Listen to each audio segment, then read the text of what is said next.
Welcome to the Jack and John podcast. I'm Jack. And I'm John. And we're on a mission to help you focus on Christ.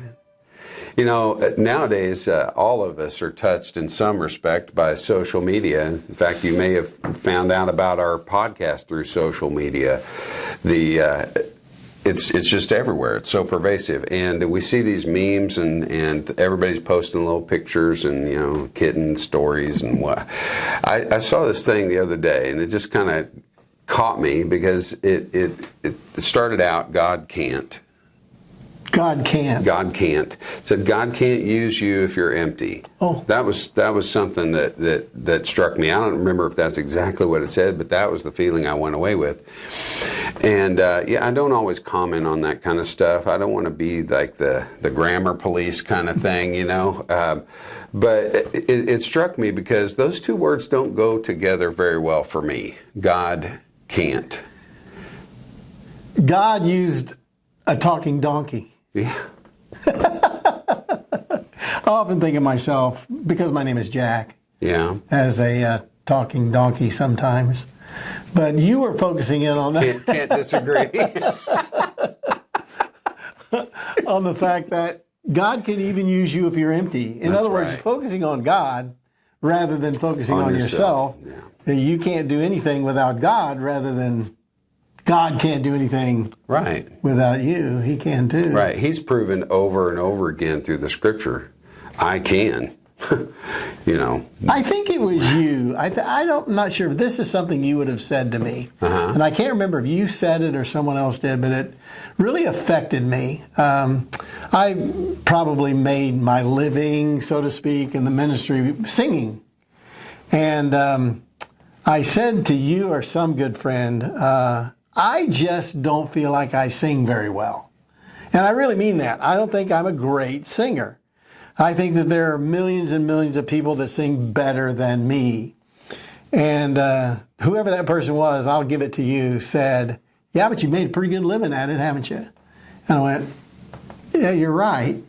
And what I immediately did was took my eyes off myself and focused on the fact that even though you may not be the best at something, God can still use you and do immeasurably more than you can possibly hope or imagine or dream if you'll just give it all to Him and let Him work through you. So He has. I mean, I was on 12 albums, you know. That's what we called them back in those days. 12. Now I don't know what it would be. You put it on Recording projects. Yeah, you know, projects. Whatever you want to call it. And you know, traveled to many LP. Nowadays they call them LPs. Yeah, that's what it was. No, it was then. It is again now. Anyway.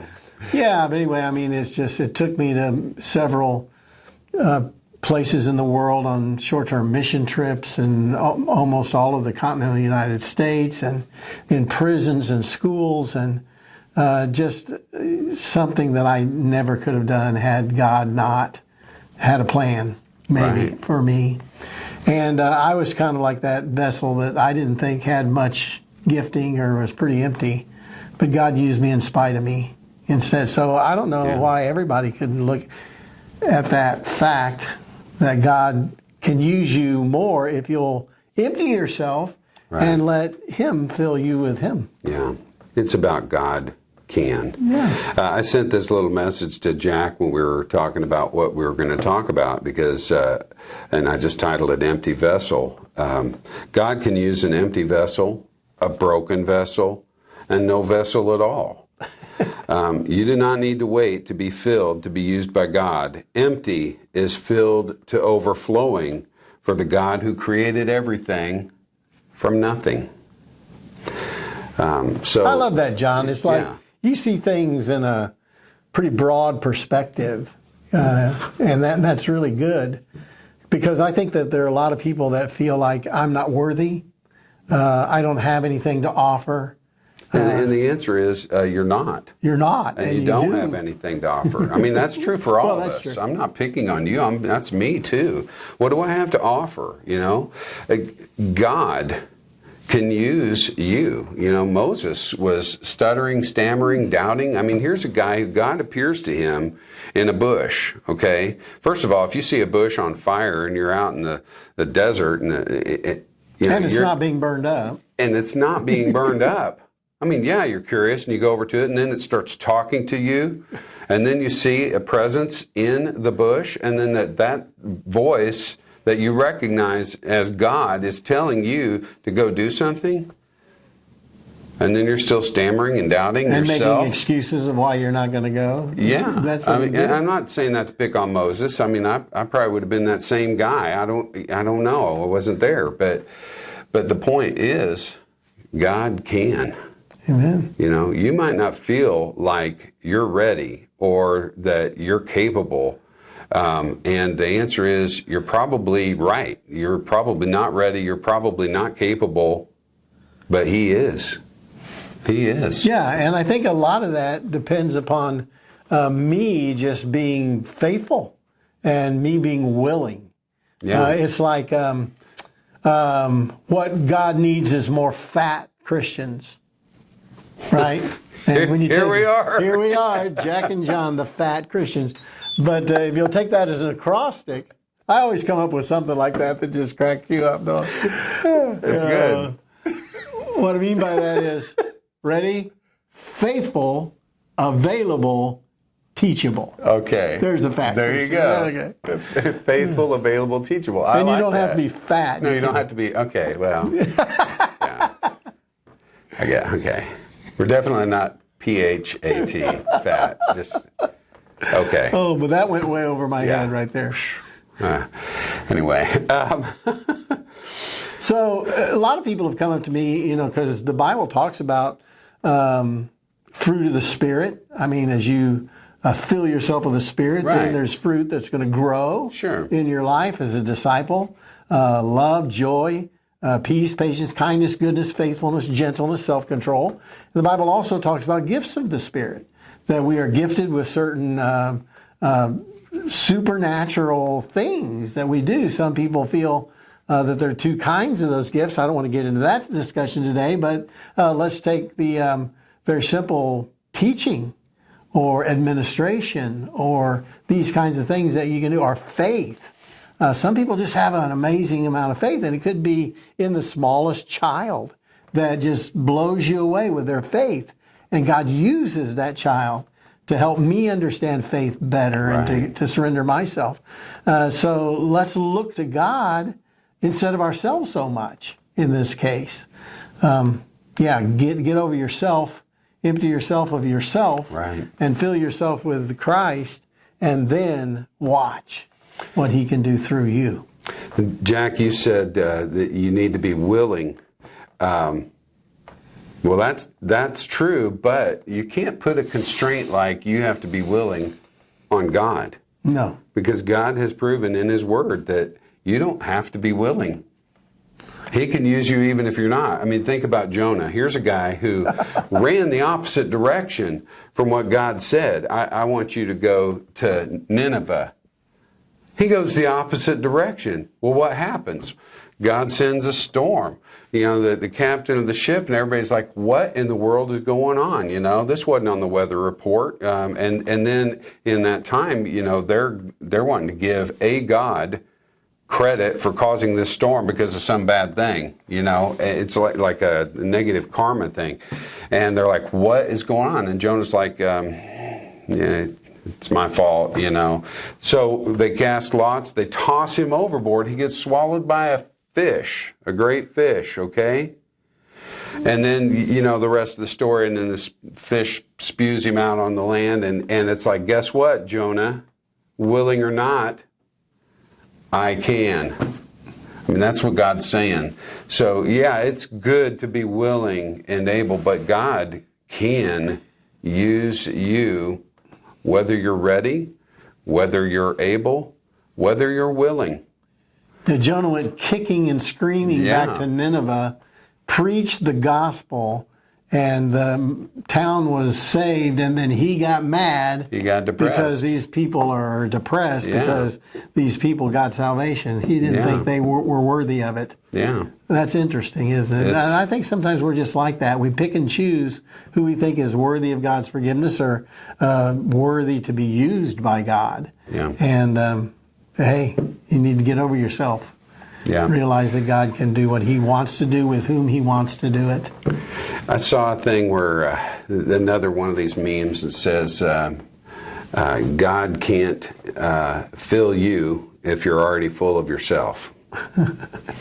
And I think it's definitely harder for Him to do it. But I even then, I wouldn't put that constraint on Him, because He is able to do amazing and wonderful things.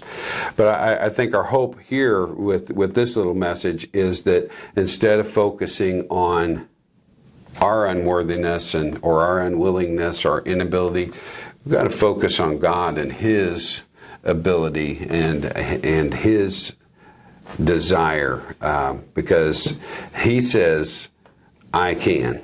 You know, John, I think I'm the example of that. I was just thinking, boy, that's kind of like me.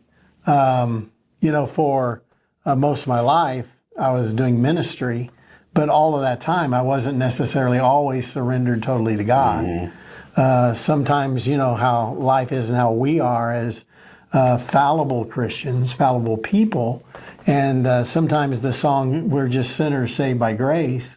Sometimes we ebb and flow. Sometimes our chart of sanctification kind of dips down a little bit because of whatever situation, problem, weakness. That happened to me quite a bit in my life. Sure. And I don't believe that God ever stopped using me, because it wasn't me, it's the power of the gospel. I continued to preach, to sing, to do what I was called to do. But maybe I was a little depressed, or I was a little discouraged. And what it took for me was a breaking. What God did in my life very often was He broke me. He broke my spirit. He broke this self-assurance.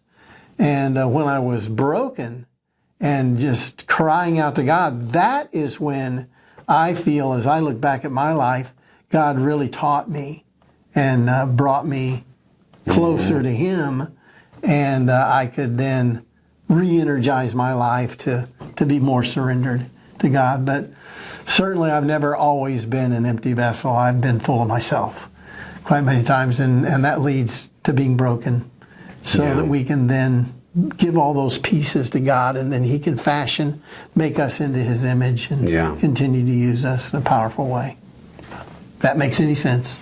Yeah, the psalmist says, you are the potter, I am the clay, and if you know anything about ceramics, when you're making pottery, if you have a misshapen pot or something like that, as long as that thing hasn't been fired yet, you can wet that clay, you can break it down, you can mash it, you can reform it, you can rework it, you can throw it on that wheel again, and you can reshape it into something new. And I think God does that with us over and over. Over and over, and then ultimately tests us through the fire, and then you're hardened and glazed and beautiful, and there you are. But we don't make ourselves; He makes us. Yeah. Amen. Sometimes I think of that illustration like, what does the potter have in his mind for his creation? Mm-hmm. Does he? Maybe he has in his mind a beautiful goblet. An expensive, beautiful goblet to be placed in the finest shop. And that's what He has in mind for you. And I think sometimes sin and us not focusing on Christ and being selfish and living our lives for ourselves sometimes limits what God could do with us. I say be totally surrendered to Him and allow Him to make us in His image. As you look at the disciples, for instance, they all were not the top-notch people that you might think that God would call to use as His disciples. Peter, James, and John, they all needed some work by the potter's hands, and sometimes he had to remove some, piece of dirt or a rock or something in the clay that would not allow it to be. And I think that happens through the difficulties, the struggles, the suffering, the problems in our life. And as we surrender more to Christ, then we become more of what He wants us to be and accomplish more for Him, hopefully. Yeah. That's good stuff, Jack. So anyway, we keep our focus on God and what He is able to do through us, because we can't put a limit on Him. Mm-hmm. No. Well, thank you so much for joining us again. And we look forward to seeing you next time. Remember, you can always reach out to us at connect@jackandjohnpodcast.com. That's our email. We'd love to hear from you, and we'll see you next time.